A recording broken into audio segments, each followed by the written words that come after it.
Hello and what's up everybody, this is Omkar here back with another video, and today we are going to have a look at Pure Nexus Rom 7.0 based on top of Android 7.0 Nougat. So without any further ado, let's get Jumping started. into the customization of this ROM, we can see we don't have any much of customizations over here. So first of all, let's jump in the lock screen settings.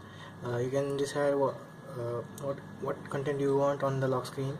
And you can also change the lock screen font, lock screen clock, lock screen date, and alarm text. So if you don't want to have the lock screen clock or date or alarm on your lock screen, then you can disable it.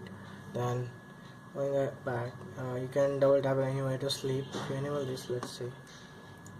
If I'm on lock screen, I double tap here, it will sleep immediately. This is how it works. I've also turned on lock screen torch, so if I press the power button, it turns on the torch. I can going into the notification drawer settings. You can see that we have quick pull down, smart pull down, and force expanded notification options, but I have turned them off because I don't like any of them. And vibrate on touch for tiles. So suppose if you touch on any tile, then it will give you a haptic feedback.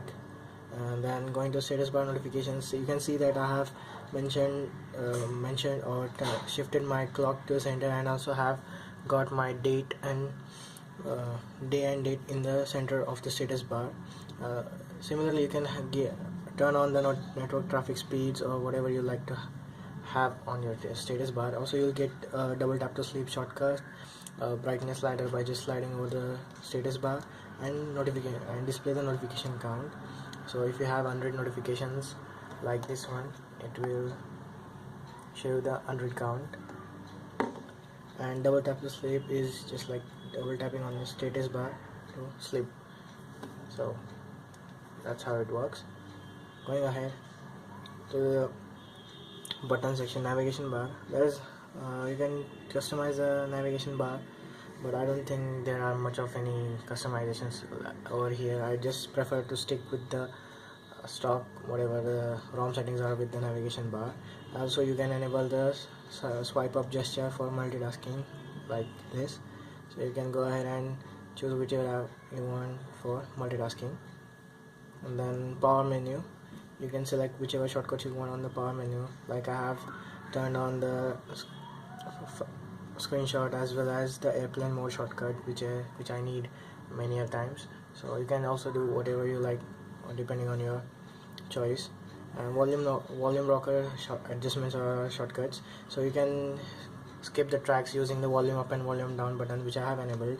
And there are plenty of customizations in this section of the ROM. And then display, you can change the color and appearance of the display, calibrate the display, and you can turn off or on the night mode. Here we go, you can calibrate the display, but I'm okay with whatever I've been given with. And you can also turn on the notification as well as battery light LEDs, which are over here. Media and notifications, you can turn on the power notification controls. This is how it's going to look. If you want more customization, this ROM supports the Substratum theme engine, but many of the themes are not yet supported for Android 7.0. So like you can see, it shows us that Google apps which are detected are not yet ready to be themed, so it might misbehave. So the device might misbehave. That's why I have decided not to go with any theme right now. Once it gets stable, I'll put up a video about Substratum and its themes. So if you want to see the video about it, please do mention in the comments. I'll definitely do a video about the Substratum themes. So if you want to have the root access for the ROM, you have to flash the SuperSU. Obviously the links are mentioned in the XDA portal as well, where you download the ROM, or else I'll mention the links down in the description as well. So that's I've been using this ROM as my daily driver and haven't found any bugs, and I've also flashed the Elemental X kernel, which allows me to get about 4.5 to 5 hours of screen on time. So if you like this video, please do subscribe to the channel.